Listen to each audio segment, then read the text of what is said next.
नमस्कार, मैं हूं शालिनी और आप देख रहे हैं लाइव इंडिया न्यूज। आगे बढ़ते हैं अपने क्षेत्र की न्यूज के साथ। यति नरसिंहानंद का बयान, केंद्र सरकार पर तीखा हमला। गाजियाबाद के प्राचीन दासना देवी मंदिर के महंत यति नरसिंहानंद ने एक विवादित बयान देते हुए भारत के कानून और सत्ताधारी नेतृत्व पर गंभीर सवाल खड़े किए हैं। दासना देवी मंदिर के महंत यति नरसिंहानंद ने कहा कि यदि भारत के कानून में वास्तव में दम होता तो कथित रूप से जातीय नरसंहार की योजना बनाने वालों के खिलाफ कठोरतम कार्रवाई होती। उन्होंने अपने बयान में केंद्रीय मंत्री धर्मेंद्र प्रधान और उनके राजनीतिक आकाओं का नाम लेते हुए कहा कि ऐसे लोगों को फांसी की सजा दी जानी चाहिए। महंत यति नरसिंहानंद के इस बयान के बाद राजनीतिक और सामाजिक हलकों में हलचल मच गई है। बयान को लेकर तीखी प्रतिक्रिया सामने आने की संभावना जताई जा रही है। देवादिदेव भगवान महादेव शिव और जगत जननी मां जगदम्बा के चरणों में नमन करते हुए शिव शक्ति धाम दासना से मैं श्री पंचदश नाम जूना अखाड़े का महामंडलेश्वर यति नरसिंहानंद गिरी अपने शिष्यों के साथ, अपने शेरों के साथ सुप्रीम कोर्ट का बहुत बहुत धन्यवाद है। सुप्रीम कोर्ट ने पूरे भारत देश को गृह युद्ध से बचा लिया और जो सुप्रीम कोर्ट की आज की टिप्पणियां हैं वो उनके लिए जिन्होंने ये यूजीसी एक्ट बनाया था उनके मुंह पर थप्पड़ के समान है। जो लोग इस देश को जातीय गृह युद्ध में धकेल रहे थे उनमें अगर थोड़ी शर्म होगी तो उन्हें ये टिप्पणियां बहुत चुभेंगी और उन्हें शर्म आनी चाहिए कि सुप्रीम कोर्ट ने उन पर ऐसी टिप्पणियां की हैं। मैं अजीत भारती जी का, संदीप देव जी का, नितिन शुक्ला जी का और जितने भी लोग सोशल मीडिया पर इस लड़ाई को लड़ने में लगे उन सब का बहुत बहुत साधुवाद देता हूं। मैंने तो खुद ये अजीत भारती जी के वीडियो से इस कानून के बारे में जाना और इस कानून के बारे में बात करनी आरंभ की।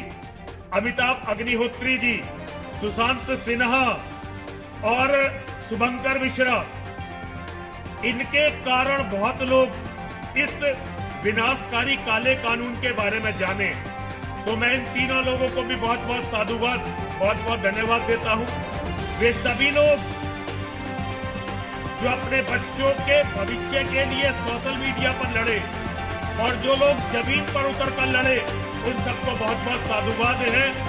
जो लोग इन जातियों में पैदा हुए, इन जातियों के बूते पर नेता बने, संसद में पहुंचे, विधानसभा में पहुंचे, लेकिन अपने लोगों के बारे में, अपने बच्चों के भविष्य के बारे में एक आवाज नहीं उठा सके, उनको बहुत बहुत लानत भेजता हूं। बस धन्य है तुम्हारी माताएं, धन्य है तुम्हारे पिता जो ऐसे बेटों को पैदा करते हैं।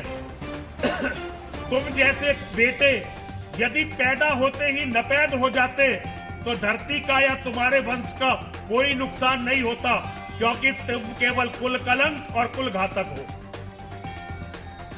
तुमसे लाख गुना अच्छा तो वो अलंकार अग्निहोत्री है जो अपनी मेहनत से सिटी मजिस्ट्रेट बना और जिसने अधर्म के सामने, अत्याचार के सामने न झुकते हुए अपने पद से इस्तीफा दिया।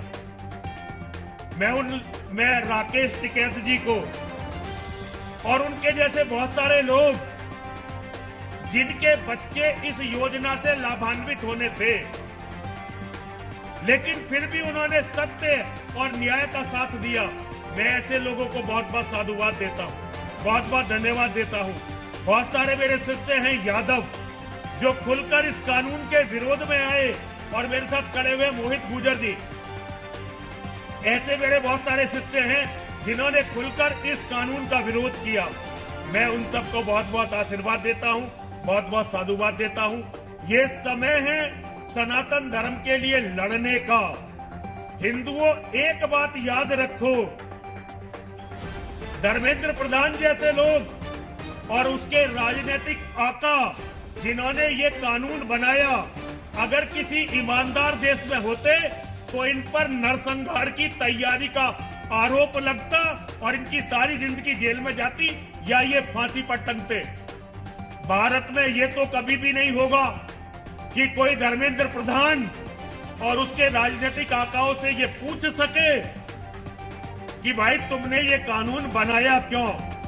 लेकिन भगवान की अदालत है, मेरी माँ की अदालत है, मेरे महादेव की अदालत है। उनमें इनकी, धर्मेंद्र प्रधान जैसे लोगों की और उनके राजनीतिक आकाओं की सजाएं निश्चित की जाएंगी और इन्हें सजाएं जरूर मिलेगी। हर हर महादेव, हर हर महादेव, हर हर महादेव। लाइव इंडिया न्यूज के लिए राम अवध भगत की रिपोर्ट।